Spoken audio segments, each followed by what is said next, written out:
Ini datang Bos Nicholas. Apa hal? Tengok, bos ambil minyak Kuba. Ini 1040. Nak pakai apa kereta, bos? Di Max High-Tech Di Mac High-Tech. 3000 cc. Ini kali pertama kah?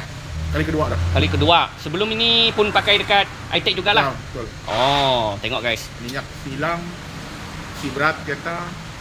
Okey, performance. Performance nice lah. Nice. Kereta sudah remap lah. Dah. Ah, Stage 2. stage 2 lah. Ah. Pakai minyak Kuba ni. Harga 215 saja. Berbaloi ya? Baloi daripada yang sebelum ini. Sebelum ni pakai minyak yang Yang merah, tong merah. Oh, okey. Harga lebih mahal sikit dan performance ada kurang daripada tu. Oh, that's why bos pilih balik Pilih balik. minyak Repeat, Kuba repeat. ni.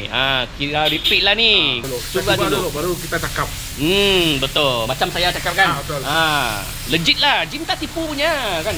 Pakai dulu. Ah. Sudah betul-betul okey baru cakap. Tengok guys. So kalau korang berminat dengan minyak Kuba ni, cuba sendiri. Tak cuba tak payah cakap tak payah sembang. Okay, thank you bosku support. Okay. Alright.